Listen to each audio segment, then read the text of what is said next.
హిందువులపైన నోరు జారినటువంటి పాస్టర్ అజయ్ బాబు ఎర్రప్ప అనే అతను ఈ మధ్యకాలంలో హిందువులపైన చాలా విపరీతంగా నోరు పారేసుకుంటున్నాడు. హిందువుల యొక్క కట్టు బొట్టు మీద అతను మాట్లాడేటువంటి తీరు ఏదైతే ఉందో ఇది చాలా బాధాకరమైన విషయం.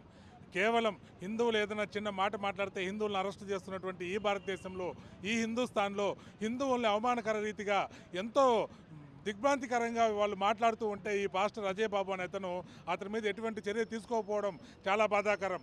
ఎందుకురా అంటే ఇది ఒక నరేంద్ర మోడీ గారి కాడి నుంచి కింద మన ఎన్టీఆర్, మన నందమూరి తారక రామారావు గారిని, మన చంద్రబాబు నాయుడు గారిని, పవన్ కళ్యాణ్ గారిని, మన డీజీపీ గారిని, ఎస్పీ గారిని, కలెక్టర్ గారిని ఎవరిని వదిలిపెట్టలేదు ఈ పాస్టర్ అజయ్ బాబు అనే అతను.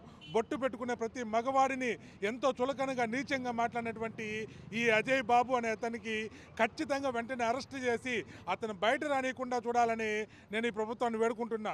దయచేసి ఈ విధంగా కుల మతాల మధ్య చిచ్చు పెట్టే ఇలాంటి పాస్టర్లని ఎటువంటి పరిస్థితుల్లో ఉపేక్షించకుండా వీరికి అడ్డుకట్ట వేయాలని, వీరిని తక్షణం అరెస్ట్ చేయాలని నేను మిమ్మల్ని ప్రాధాయపడుతున్నా. హిందువు అనే ఒక ఐడెంటిటీ ఏమంటే బొట్టు పెట్టుకోవడం అన్నమాట. అది ఈ 1000 సంవత్సరాలు 2000 సంవత్సరాలు నుంచి వచ్చినది కాదు.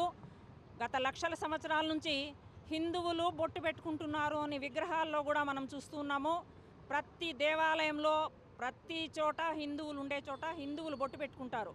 ఏమీ తెలియకుండా అజ్ఞానంతో ఈ అజయ్ బాబు అనే అతను ఎట్లా పుట్టాడో, ఎవరికి పుట్టాడో కానీ అంత నీచంగా ఏ బొక్కు చూసి మాట్లాడాడు.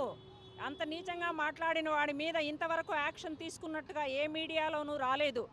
దయచేసి ప్రతి హిందువు స్పందించి ఈ యదవ అజయ్ అనే అతను ఎక్కడున్నాడో అతన్ని పట్టుకొని వంగదీసి కొట్టి వాడిని అరెస్ట్ చేసి హిందువులకి హిందూ మనోభావాలు దెబ్బతినకుండా ఉండేటట్లుగా కాపాడవలసిన బాధ్యత ప్రభుత్వానిది, పోలీసులది, హిందూ ఐక్యతది. దయచేసి ఈ అజయ్ అనే వాడిని బొట్టు పెట్టుకునేంత వరకు తరిమి కొట్టాలి అని నేను వేడుకుంటున్నాను. జై శ్రీరామ్.